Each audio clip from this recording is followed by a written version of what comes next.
तपाईँले पहिलो टायर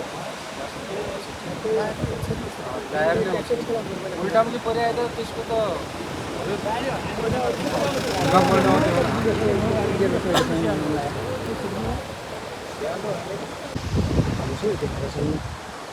भेरीमा यो गाडी बेपत्ता भएको यो चाहिँ देख्न सक्नुहुन्छ। यहाँबाट यसरी गएको छ र यहाँबाट चाहिँ हेर्न सक्नुहुन्छ यता यो रोड मुनिको चाहिँ यसरी हेर्न सक्नुहुन्छ।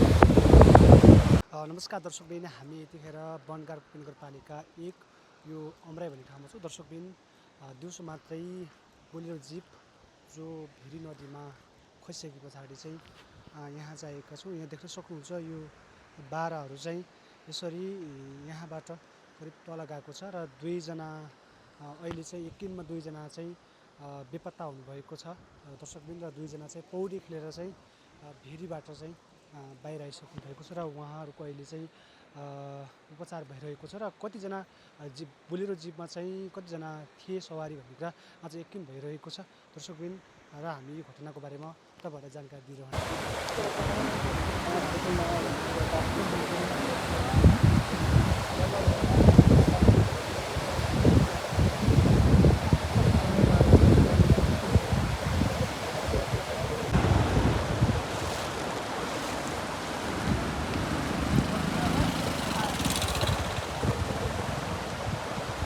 हामी दुर्घटना स्थलमा छौँ। यहाँ जिल्ला प्रहरी कार्यालय सल्यानका प्रमुख डिएसपी दीपक पातली पनि यस बेला घटनास्थलमा आइपुग्नु भएको छ।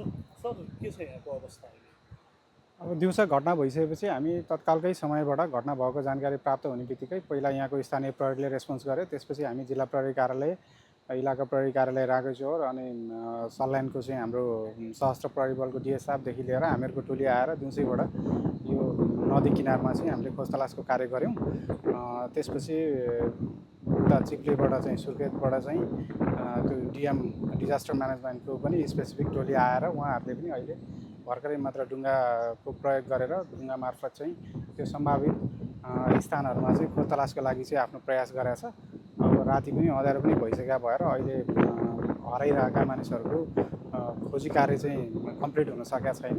अब यो कुरालाई हामी फेरि पनि भोलि पनि निरन्तरता दिएर खोजतलासको लागि चाहिँ प्रयास चाहिँ गर्नेछौँ। अब अहिलेसम्मको अवस्थामा दुईजना चाहिँ हराइरहेको भन्ने चाहिँ हामीले जानकारी पाएका छौँ। हाम्रो प्रारम्भिक अनुसन्धान अनुसार चाहिँ दुईजना चाहिँ रेस्क्यु भएर उहाँहरूको चाहिँ औषधि उपचार पनि सिद्धिएर डिस्चार्ज भइसक्नु भएको छ भने दुईजना अहिलेको इनिसियल जानकारी अनुसार चाहिँ दुईजना हराइरहेको भन्ने जानकारी चाहिँ छ। पहिचान खुल्या छ, दुवैजनाको पहिचान खुलिसकेको छ। एकजना चाहिँ सिद्धकुमाककै हुनुहुन्छ 4 नम्बर वडाको भने एकजना चाहिँ रागेचौर यता कुमाक गाउँपालिका वार्ड नम्बर 5 को हुनुहुन्छ।